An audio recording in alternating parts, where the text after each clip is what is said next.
What's up, everybody? Welcome to the Red and Bold Show. We're excited to talk 49ers football with you. I am your host, Mark Adams. You can find me at 49ers Camelot. And I'm joined by my co-host, Anthony Robertson, who you can find at 49ers Cutback.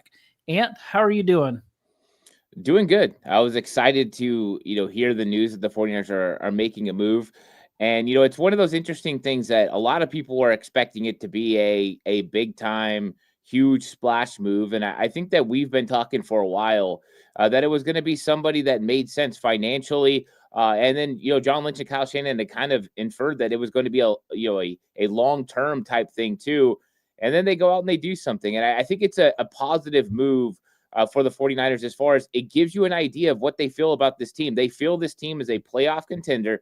They feel this team can still win the NFC West, and they're not willing to close the door on it. But the reason that I like it the most is it just signals to everyone, the fan base, the team, everybody, that this season's not over. There's a long way to go. We know we lost a bad game to the Houston Texans, but the rest of the season is still looking bright, and I'm excited to see what they can do.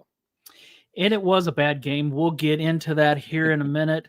But first, want to talk about the moves that the 49ers made yesterday, trading for defensive lineman Keion White, who was with the New England Patriots.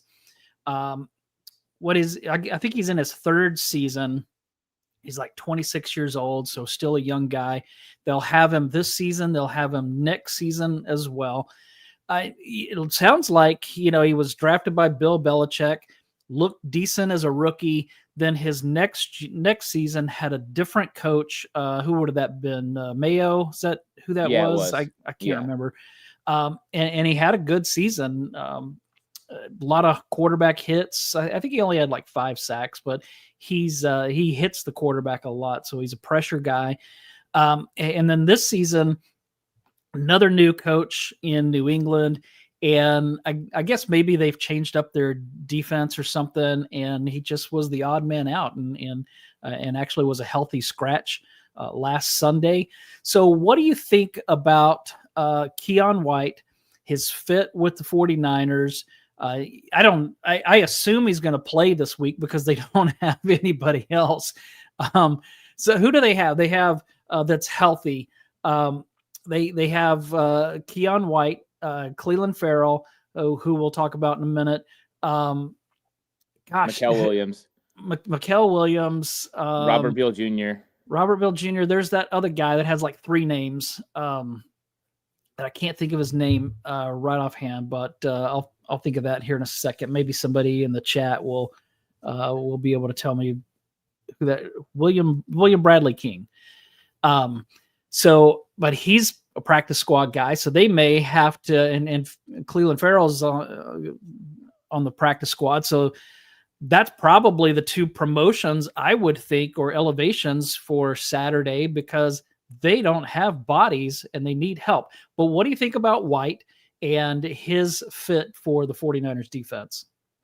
Well, I think it's a good fit. I mean, you've seen 49ers use 5 techs in their scheme. And when I'm talking about a 5 tech, it's the alignment. And these are guys who play in the 3-4 as a defensive end. They're not playing the outside linebacker role, but they're playing the guy that lines up over the tackle.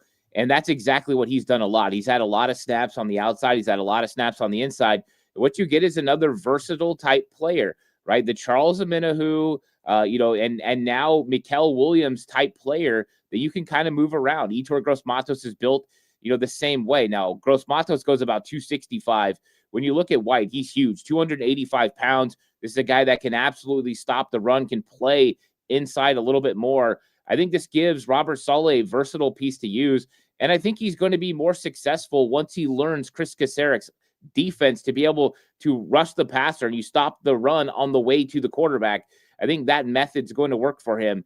But you're right. Last year, 5 sacks for White. That just proves what his talent is and what he can do. And 5 sacks is a welcomed addition to the 49ers. And I think that this is going to be one of those big things where you're a week or 2 away potentially from having Yetur Gross-Matos back and Bryce Huff. And then when you start looking at this defensive line, well, once again, you can go out there with a NASCAR package and get some guys that can do some things on the inside. White is going to be a problem athletically for guards, but he's got enough strength to be able to bully them a little bit too. So I think that this was a good move. 49ers have had him on their radar for a while, because I remember last year the same conversations were going on. Chris Kacerek talks about he finds guys in the draft that he likes, and then he follows them and sees what they're doing in their career, waits for an opportunity, and this seems to be a really good one. And there's no risk with this. This is no risk, high reward. You get him for 2 years, which means same thing as Charles Omenihu. You had him for an extra year, and you can really use him in that time. But financially, too, he's basically getting nothing this year. He's already been paid out by New England, and then next year it's super cheap as well. So this is a fantastic move by the 49ers. The compensation works. The fit for the 49ers defense works. I think this was a very smart, shrewd move by John Lynch, and exactly what I was expecting, something that was going to be financially beneficial. But the part that they got it really well was how young he is. This is still a very young, ascending player. He just didn't fit with what Mike Vrabel was doing there in New England, but he fits with what Chris Kacerek wants to do in San Francisco. Yeah, so here's a tweet from Nick Wagner of ESPN 16 hours ago. 49ers currently healthy defensive ends: Mykel Williams, Keion White, Robert Bill Jr., William Bradley King. Now, he must have put this out right before the Clelin Ferrell news. Sam Okwanu's day-to-day with an ankle. He could be available on Sunday, but right now, who knows? And then you mentioned Bryce Huff and Yetur Gross-Matos. Okay, now, what do you think about the addition of Clelin Ferrell, who I think when you and I started this podcast a couple of years ago and he was on the team, I think that we discovered that he pronounces it Clelin Ferrell. And so I don't care how you say it, if it's Ferrell, whatever, Clelin, we'll just call him Clelin. What do you think about him coming back? Because he obviously knows the defense, knows some of the players and everything, and the 49ers know him. This is more of a guy that can move around a little bit, right? Or is he pretty much just an edge guy? I mean, I think he's going to play on the edge, but he can move inside as well. He's got some versatility.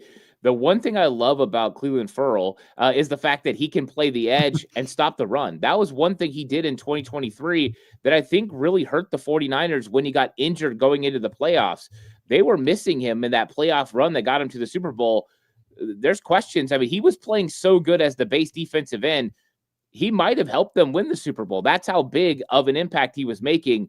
And he's not going to kill you with pass rush. He got 3.5 sacks the last 2 seasons, but that's consistency, right? 3.5 in 2023, 3.5 in 2024, playing for the Washington Commanders.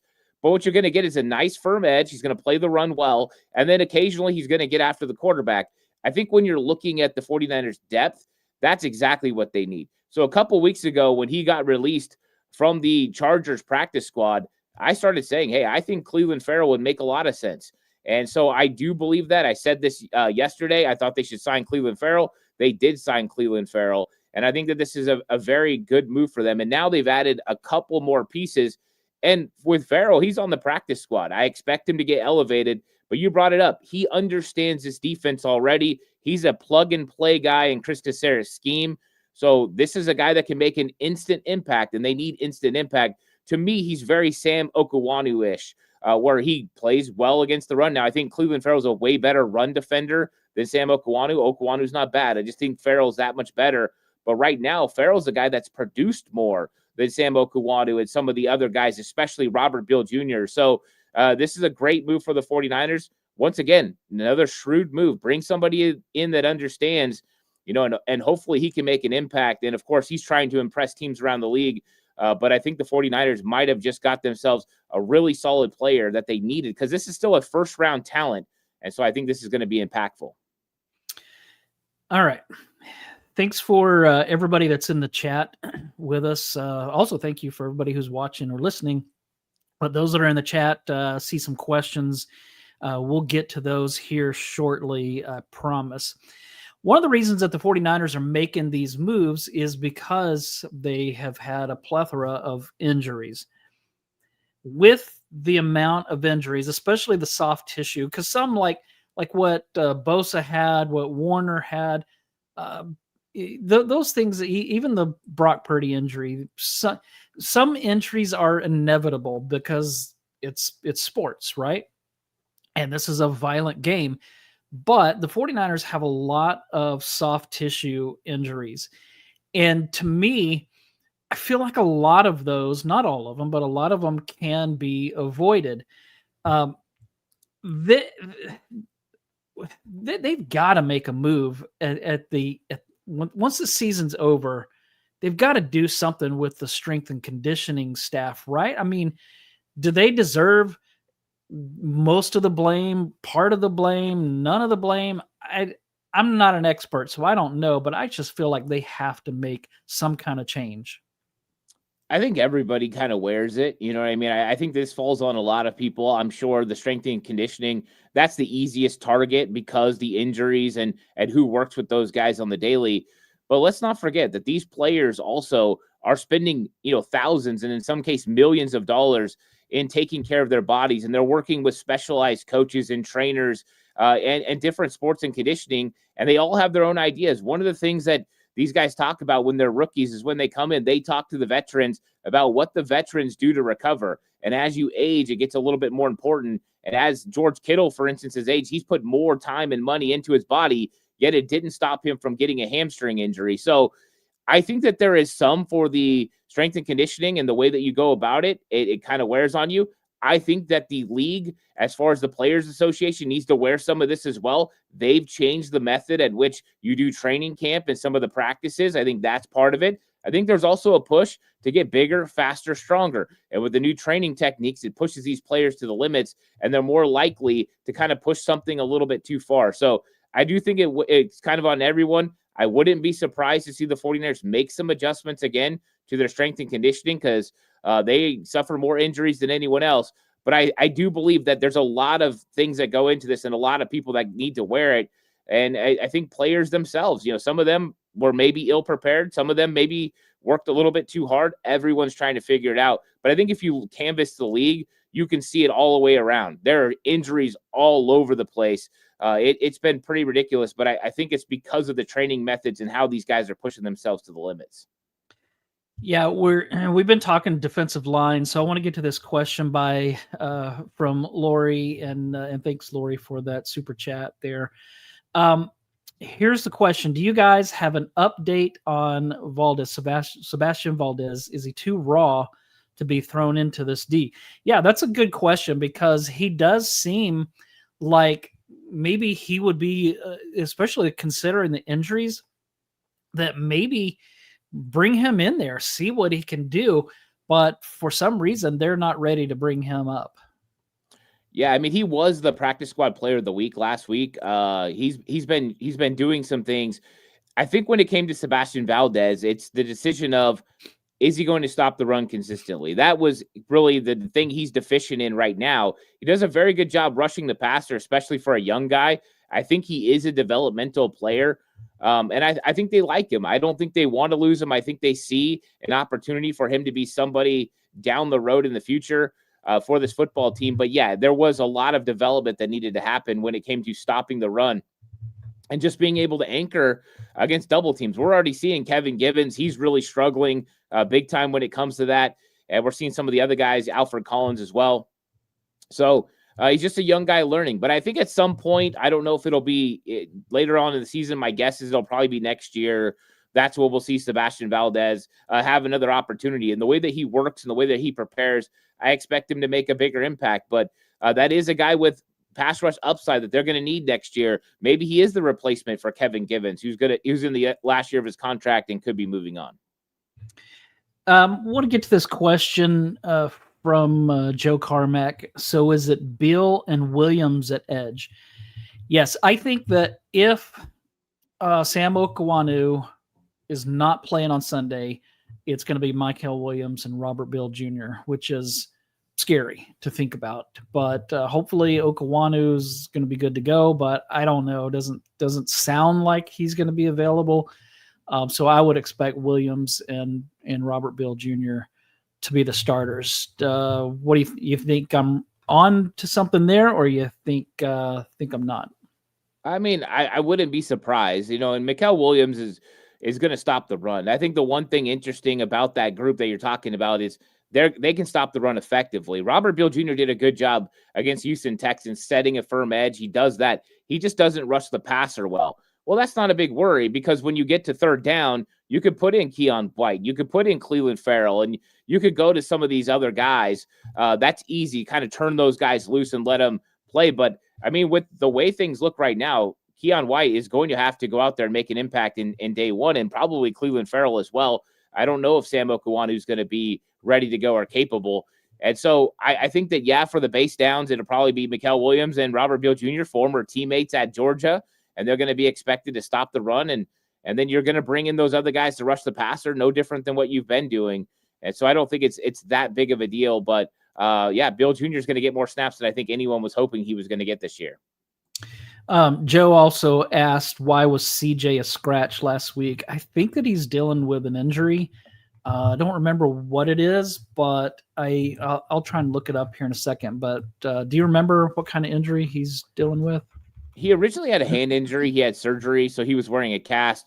I think it came down to needing Nick Zakelj, right? They needed Nick Zakelj for the offensive line because you lost Jake Brendel, so they needed that. And then you needed Trevis Gibson to rush off the outside. So it came down to a numbers game, and they elected to go, Jordan Elliott, Kalia Davis, with Alfred Collins and Kevin Givens, a 4-man rotation, which is the norm for interior defensive line. So I think that's probably what happened. It was a numbers game for CJ West. And we'll see if he gets back out there again. But once again, they're going to have to elevate probably Clelin Ferrell or, like you said, Bradley King, one of these guys as a defensive end. And so it's tough. And that makes some of these guys you wish were inactive, because I guarantee they'd rather have a rotation on the defensive line with CJ West in it than with him not, because he's given them some good snaps. He also asked, does CJ have any edge experience? I don't think he has the body for edge, but you know that stuff more than I do. Oh yeah, no, he's not an edge defender. In fact, he's not even like a 5 tech, right? This is a guy that's completely inside. He's a 0, he's a 1, he's a 2-eye, he's a 3 tech. That's about the extent of where he goes. So no, he's not making it outside at all. That's just not what he's built for, lengthwise, size wise. He's not built for that. But I like him in the interior. All right, I don't want to spend too much time on the game against the Texans, but I do want to know, when you went back and looked at the tape, what went wrong? I mean, the offense was bad, the defense was horrible. I don't like some of the things that Robert Saleh did. He's been great all season, but this wasn't his best moment. A lot went wrong on both sides of the ball. What did you see that really jumped out? Well, I thought the offense did the defense no favors. Anytime that you get a time of possession that's so lopsided, that means the defense is out on the field a lot. And I think that's what you saw in the fourth quarter. 49ers are down 1 score. They need a stop. They're completely cooked. They're already dealing with the lack of a rotation. Sam Okuanu's out. Jordan Elliott's out. D. Winters is out. They're dealing with a situation where, how are you going to get a stop when you're rotating 3 defensive linemen in the interior and 3 edge rushers on the outside? Snaps were starting to build for those guys. And I thought early in the game, the offense's ineffectiveness really hurt the defense. Now, it wasn't the greatest game for Robert Saleh, but remember, this is also Robert Saleh's first game trying to deal without having a legit pass rusher like Bryce Huff. At least when they had him, they had a chance for a whole shot, somebody that could win, somebody that the offense had to pay attention to and slide protection his way or chip him. You didn't have anyone in this situation, and none of those front 4 were really putting pressure on C.J. Stroud. So he tried to get creative, and part of that creation was going to some of the looks he went against Atlanta, bringing some of the blitzes, dropping some guys out, running a little bit more man coverage, and we've seen them struggle. And when he put a little bit of pressure on his safeties to make some plays, they did not come through. There were some opportunities to get off the field. Even the first drive, Jair Brown missed a tackle. So it was a little bit of the players' ineffectiveness, but Robert Saleh having to overcompensate for not having Bryce Huff and that really put them in some tough situations. And then you tip your cap to CJ Stroud. He did a pretty good job finding the open guys. When the 49ers needed to execute tackling in the secondary, they just couldn't do it. So I didn't think it was all bad from Saleh. I did see some things in there that you wish weren't great. The good news is 49ers in the red zone defensively only allowed 1 of 5. That's why they didn't get blown out. They stayed in the game, and that just proves how good of a defense they can be if they're healthy and if they have a little bit of pass rush. They had none. Whoever kidnapped Juwan Jennings, we need you to return him. He has not been the same guy since he returned from the injury. And I don't know, maybe he is kind of alligator arming some over the middle throws. And if he does have 4 or 5 broken ribs, whatever it was he said, that would probably make me want to protect myself and alligator arm some passes. But he just doesn't seem right. I mean, he's not even blocking the same way. And do you think that it's injury related? Do you think that it's contract related? I mean, to me, he wanted more money. He didn't get it. And I feel like if he would have played at the level that we're used to seeing him play, he could have made himself some money this year, in free agency.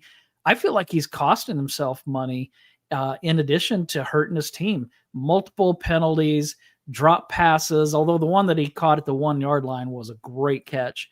But he just doesn't look the same. Do you think it's mainly just the injury? I think it's part of the injury. I think some of it was missing training camp, right? He's not in full rhythm, and then the injuries didn't really help him get there. And I don't think him and Mac Jones have a real chemistry together. They haven't been able to figure it out. I mean, we've seen even, open throws where Mac Jones is kind of throwing it behind him a little bit. He's having to make a circus catch. Then there's times where Mac Jones throws it perfectly, and then Juwan Jennings can't make the play. You just don't feel like they're on the same page all the time, and that's tough because you need Juwan Jennings to make a lot of these big-time plays, and he hasn't been able to. And there's something as simple as him being able to rub a defender in a situation where the Texans brought a blitz. All he had to do was run into and get into the way of Jalen Petrie, and you're going to get a play inside for Kyle Juszczyk for a first down instead. Everyone's covered, and Mac Jones gets sacked, and then your drive is basically over. So I think that, yes, he's missing on some of the little fundamentals. It doesn't look like the normal Juwan Jennings that we saw. And then I think that him and Mac Jones really just don't have a chemistry. I don't know if they'll figure it out. I don't know if that's because he missed so much training camp, right? Mac Jones he worked with Kendrick Bourne in the past. That's chemistry. And then he worked with a lot of these other guys as part of the second unit during training camp. So that's probably part of the reason he has better chemistry with them than he does with Juwan Jennings. Why is Jair Brown starting over Marquez Siegel? Marquise Siegel? I just don't see it. I've been hard on him for a couple of years. You know that I have a couple of guys, Jake Brendel and Jair Brown, that I'm kind of hard on, and I just don't see it. And then I saw this tweet from John Chapman earlier in the week.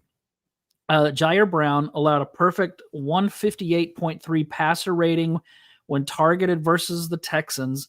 He also led the team in missed tackles and had 2 more missed tackles that didn't count because he couldn't get close enough to touch the ball carrier. What am I missing? Am I just glazing over the really good things that he does? Or is this a problem? I mean, is Marquise Siegel really not better than Jair Brown? Well, I think the problem is you kind of look at these safeties and there's no complete safety right now.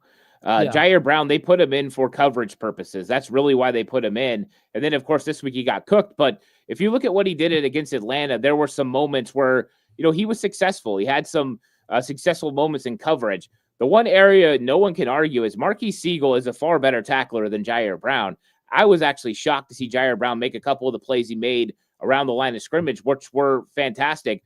But the first drive I was talking about, they threw the ball underneath the Braxton Berrios. This is exactly what Robert Saleh wants, right? Put pressure, get rid of the football, and then you expect your safety to come make the tackle 2-3 yards short of the stick, force the field goal, and you get off the field. The only problem is Jair Brown whiffed. He didn't make the tackle. There's another situation where Malik Mustafa has Dalton Schultz. All he has to do is tackle him ahead of the sticks. Doesn't break down, runs right by him.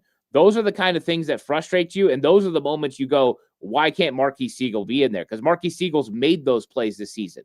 The problem is Marquis Siegel is also a guy that struggles in coverage. But if Jair Brown is going to struggle in coverage, you might as well put Marquis Siegel out there. At least he's the better tackler. He'll make those plays and get you off the field. So I don't know exactly. I never knew why exactly they went to that Jair Brown change when they did, when Malik Mustafa was coming back. But I'm not sure it's the best way. I think at some point Marquis Siegel might find himself right back in the lineup, because I do believe as long as he could get a little bit better in coverage, he's the most complete safety the 49ers are going to have. And he's only going to get better. At this point, how much better is Jair Brown going to get? But I don't want to pick on him too much because I'm sure he's a great guy. How does Mykel Williams look to you on film? Because I keep hearing people just really bash the guy and say he's not worthy of a first round pick. He's not getting to the quarterback enough. I mean, if you go back to those early games when Nick Bosa was there, Mykel Williams was around the quarterback a lot, and he was making an impact. He's a rookie. The season's kind of gone on, so he's probably getting tired. I would assume. Rookies do hit a wall at some point, which I think is probably too early for him to hit a wall. But I think that he's better than what we're seeing right now. But I don't know. What are you seeing on when you watch the film? Because I don't think that he's that bad. No, I mean, he's still setting the edge well against the run. He plays the run well. I think he's lost his cast of characters. We knew coming into this season, he's not a guy that's going to rush off the edge like Bryce Huff or Nick Bosa and be able to bend the corner and get home. That's not really his game. He was going to win with some power, some strength, a little finesse here and there. But really where his strength was going to be was rushing from the inside. They had a whole plan. Bryce Huff, Nick Bosa on the outside, Gross Matos, Mykel Williams from the inside. Mykel Williams would probably have a lot more impact if he had those other guys around him in his rookie season. It's tough when you're a guy built like Mykel Williams is with the plan that they have to be able to succeed on the inside when they know you're the best pass rusher left. And I think that's what happened to him, especially this week. They gave him some more attention, and that's a smart way to go about it. And I think he's going to develop into a nice, consistent edge player for the 49ers. I don't think he's ever going to be that double-digit sack guy. I think he's going to be a guy that sets the edge, plays really well against the run, is a nice complement to Nick Bosa, who can generate some pass rush from the inside. And I think that's what they always knew they were going to get, and they were okay with that. He's the Eric Armstead of this defense. That's what they wanted him to be, a base defensive end that moves inside and rushes the passer. And Armstead would usually come up with 5, 6, 7 sacks in the season. Of course, 2019, the big year, because he had all those guys around him. But that's really what it is, and I think that's what they always expected from him. We talk a lot about the rookies each week, and part of it's because the 49ers are in a situation where they need last year's rookie class to step up. They need this year's rookie class to step up. They're going to need next year's rookie class to step up. Jordan James hasn't played yet. I kind of would like to see Isaac Guerendo be inactive and see what Jordan James might bring to the team. Jordan Watkins finally got on the field, dropped his first ball. Then later, when the game was pretty much out of reach, did catch a pass. So I think that we'll see more from him. I think that it was kind of a tough situation for him. He hasn't played all season. Then he's thrown in there in the second half. Mac Jones throws a ball that's a little high, but it definitely was catchable. Went right through his hands. The other rookie that we've talked about some that hasn't played much is Nick Martin, the linebacker. Is he really not better than Curtis Robinson or even Luke Gifford? I mean, I know that he's probably a little raw, but gosh, man, he has so much upside. I just would like to see him get in there and play some on defense. Yeah, he does have a lot of upside. I mean, when you're talking about quick twitch, explosiveness, Nick Martin's got it. I mean, that's what he does well. I think that they're just trying to limit mistakes. And right now he is still raw. And I think you saw some good plays from Luke Gifford. It wasn't a good game a couple weeks ago, but this week, Luke Gifford played pretty well, actually. Some good coverage moments, some good things that he did with the run. And with Curtis Robinson, it's about not making mistakes. I mean, they had that one play, they threw the ball out to Woody Marks, and he just scampered along the sidelines for a big old, huge, explosive play because Tatum Bethune missed him. And I think that's what they're trying to limit. They're trying to limit these mistakes that can go for explosive plays. This is how this defense is built. They want to be, a 2-safety high shell, a quarter shell, and they want to keep everything underneath. They want to make you be methodical going down the field to bend and don't break.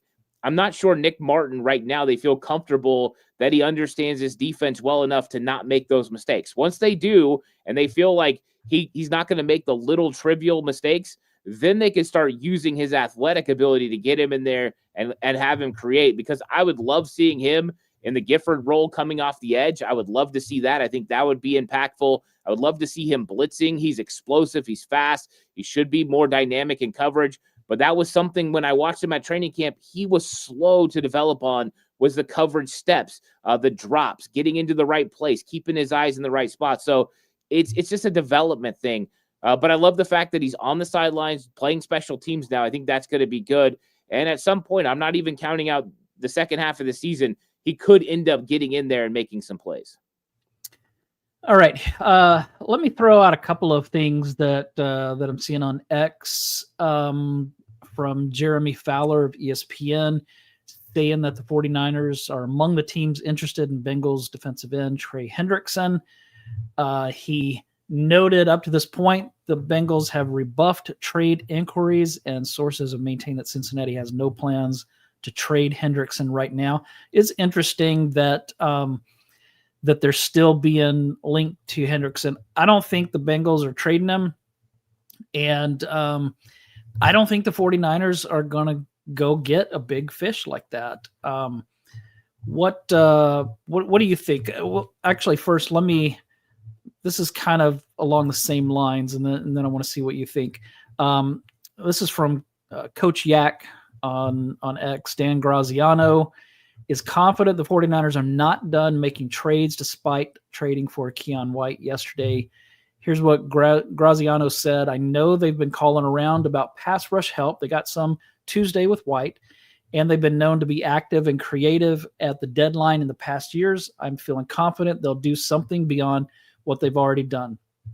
What do you think about these two statements?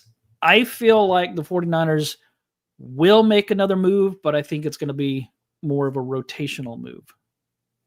I think it's possible they make another move, especially when you look at the compensation that they gave up. They really didn't give up a whole lot, and so they can still be somewhat aggressive. I still don't think it's going to be a big move. So I don't think they're bringing in a big time fish. If it would be different if they were sitting here, 8-0 or whatever that was, and they were like dominating, and then they needed that piece that they thought could get them over the top. Then or they had Fred Warner. Right. They had Fred still, you're willing to go sell the farm a little bit to potentially get you a championship. That's not where they're at. So I expect the move to come. I wouldn't be surprised if it's not an interior defensive lineman. I think that's a possibility. They've had a lot of question marks about their offensive line. I've heard that there could be some interior offensive linemen available. That's a little bit more difficult when it comes to chemistry and learning to play together, but not out of the question. So, yeah, I do think that there's some moves out there, and who knows? If the safeties don't start playing better, they might need to go get themselves a safety that could come in and give a little bit of help, because I think that is a real weakness right now for this 49ers defense. Here's another Coach Yak tweet here, quoting Jeremy Fowler, who believes that the 49ers could possibly trade Juwan Jennings. Here's what Jeremy Fowler said. Much is made of Jacoby Myers' trade prospects out of Las Vegas, but let's not forget about Juwan Jennings, who also asked for a trade in the offseason over the lack of a new deal. Despite nearly 1,000 yards in 2024, Jennings is off to a slow start this season, ranking 5th on the 49ers in receiving. Both sides could use a fresh start. Do you see a scenario where the 49ers could trade Juwan Jennings? I don't think it's out of the question. The question marks are going to come down to, do they feel like they have enough in the wide receiver room? I think right now, if you traded Juwan Jennings, I don't think you do, because you don't know for sure. Brandon Ayuk is supposed to come back, but they're going to open his 21-day window at some point, and we're going to see where he's at. If he was capable and we knew he was going to be Brandon Ayuk the way he was before, then yeah, you might consider it. I would never count it out, because they could always get something for the future, which we know that they're really excited about the future of this team and building the roster. So if they got something that was going to be here for a few years for moving on from Juwan Jennings, that's possible. But Kyle Shanahan also doesn't want to run the risk of not having enough offensive weapons. And It's not like this offense is tearing it up right now. They're averaging about 20 points. I know that Brock Purdy and Juwan Jennings really do have a chemistry. And so if Brock Purdy is coming back soon, and I believe he is, then that makes a lot of sense to kind of keep them, especially if you're planning on committing to going to the playoffs. You don't really trade away good players unless you're going to get something really good back. Yeah, I don't see it happening. If Brandon Ayuk was fully healthy, and I don't mean the season after a major knee injury, I'm talking a couple of seasons after. If he was that healthy and Ricky Pearsall was really healthy, which who knows when Pearsall is going to be back. It seems like it should be soon, but then he's not practicing. He's not playing. If both those guys were healthy, then I could see the potential that they might do that. But you mentioned it at this point. I really doubt that they're going to do that. Let me get to this question in the chat from Chuck. If Spencer Burford is back, would you play him instead of Pooney or Trent so they could rest their knees this week and try to get healthier for the Rams and the rest of the season? Yeah, I get what he's saying here. You can't afford to drop a game to the Giants because you do have the Rams next, and I feel like they're going to lose that game to the Rams. I just feel like they're undermanned right now. Maybe if they get Pearsall and Purdy back, and Bryce Huff comes back and Gross-Matos, then yeah, they'll have a good shot of beating the Rams. But man, Fred Warner is the Ram killer, and you're playing without him now. So I don't know that they would win that game. And so because of that, you can't lose this game to the Giants, because a 3-game losing streak is going to really hurt your season. Yeah, I don't think they would do it to get Pooney out of the game. I think that they've got a question mark with left guard. I think right now, left guard Connor Kobe, to me, I just don't think he's been that good recently. I thought that this was one of his worst run blocking games that he had.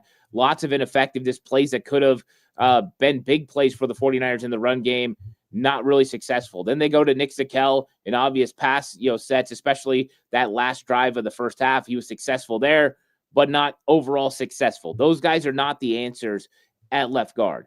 You've got 2 guys right now with their window open. You got Spencer Burford and you got Ben Bartch. Ben Bartch is the guy that was starting at left guard. I think either one of those guys starting this week at left guard against the New York Giants is the best situation for the 49ers. So I do believe that Spencer Burford and Ben Bartch are back in the next week or so. I think Burford probably this week, and then probably Bartch next week, maybe.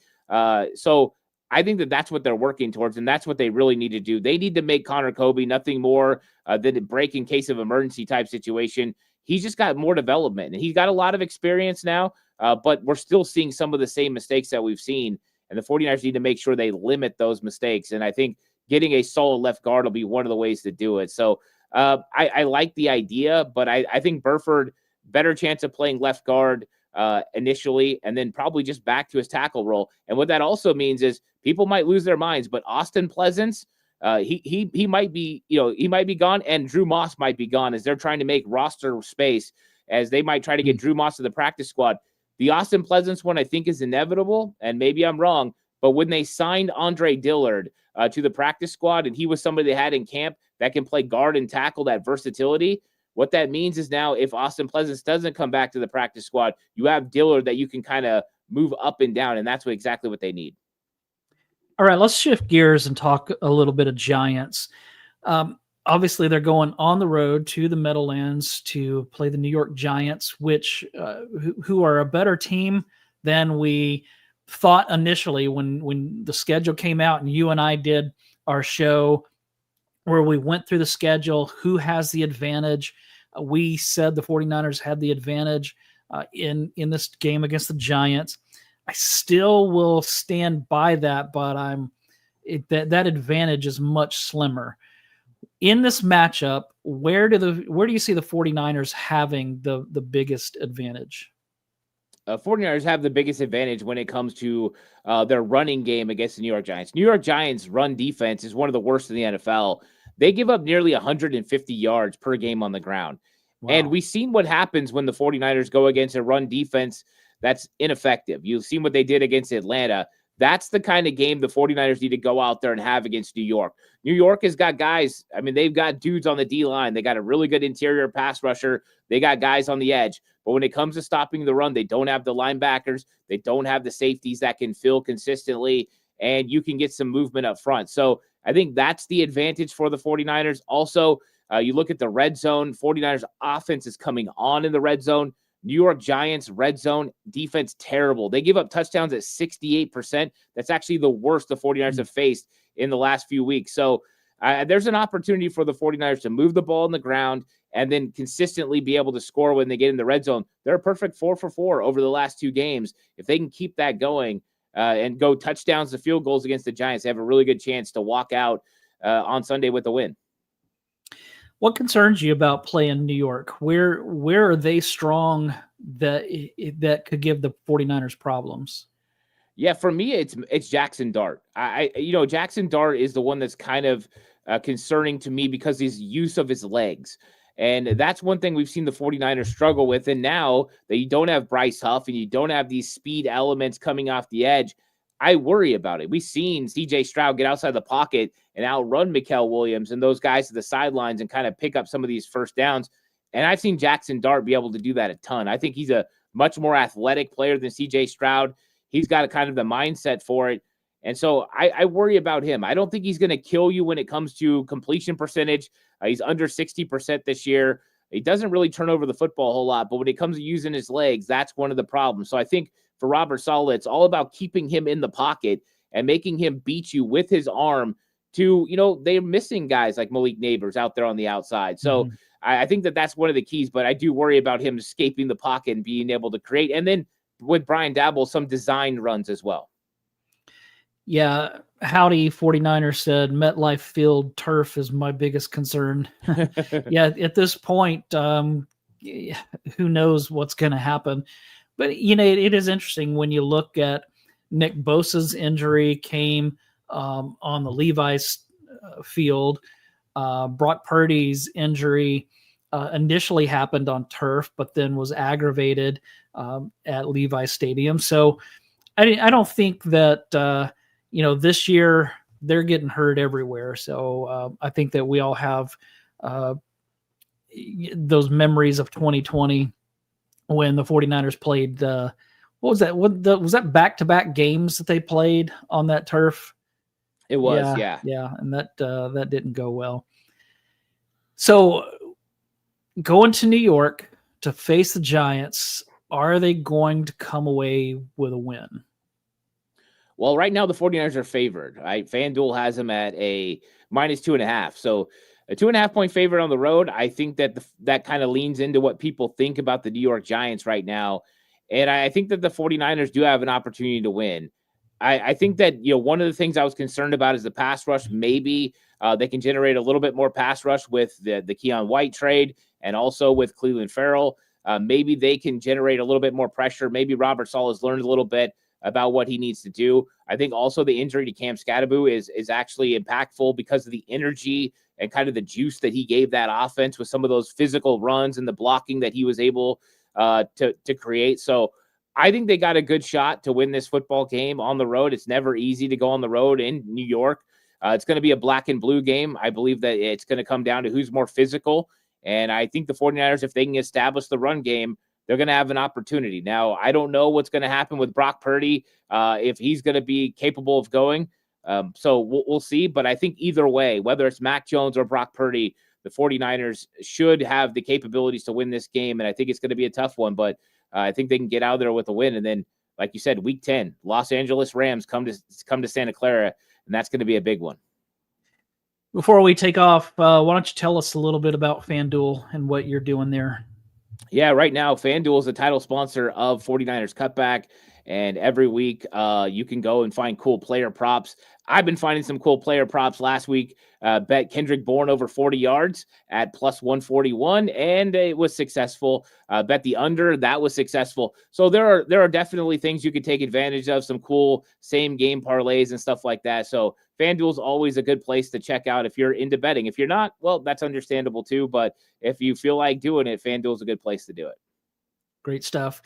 Thanks, everybody, for joining us today. And for those that are listening or watching later, we appreciate you as well. Thanks especially to those that were in the chat with us. They really had things rolling, and it's always a lot of fun to watch that.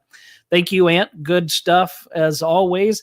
And hope everybody has a great rest of your week, and we'll be rooting for the 49ers to go to New York, come back with a win. We got to have that as we get ready to face the LA Rams. Thanks, everybody.